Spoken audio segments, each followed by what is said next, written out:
Most people think that reaching an extraordinary level of performance takes 1,000,000 years and it's very complex. It's actually much closer than we think. It's only 2% away if we know which screws to turn. And so we talked in the conversation about how do we get leverage on ourselves, how do we get leverage on the game, and how do we get leverage with others. And probably the one that I would focus in on in particular is how do we get leverage on the game. More specifically, how do we get a game we can win?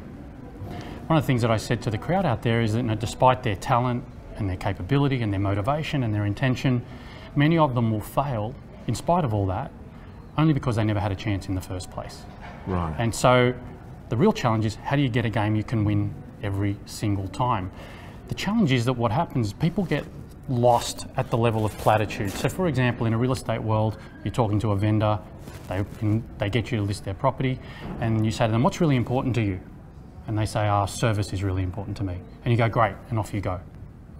That's a platitude. Service is a platitude. So what we talked about was how do we take that platitude, a high level agreement, and turn it into deep level alignment where you have a game you can win. And what we shared was 3 magic questions. What does that mean? How would you know? What would you see? And so if you ask a vendor, what is great service to you? They say, well, that you're really responsive. Well, what does that mean?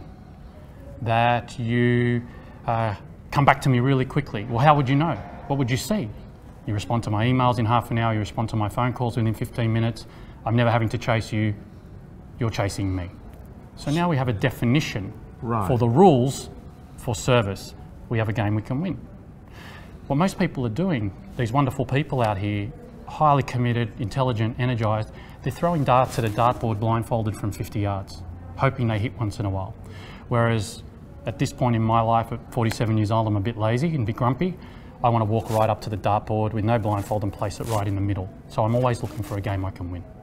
Okay, so to me, what you've basically said there is you help a client or another human being take something that's implicit and make it more explicit by the questions that you use, and then have a game that you know what the rules are and that are your strengths, and you know that you can beat anyone else at that game. Is that more? That's exactly it. So the scary thing is when you start doing this, here's what you find very quickly, as I have over 20 years. The expectations other people have of you, if we stick with the vendor as an example, but it works equally well at home in your marriage and your relationships and whatever.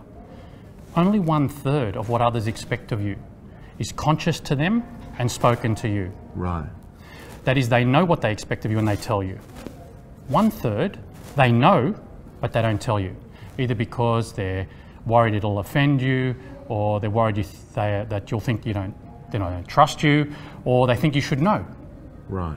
So they never tell you, but they have the expectation. Yeah. But the most scary part is 1/3 of it.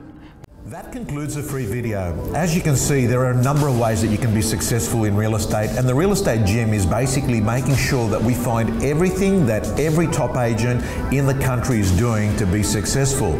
Real Estate Gym members get all their tools, templates, all their scripts, all their information so they can design their own personal system to success. Just go to realestategym.com.au.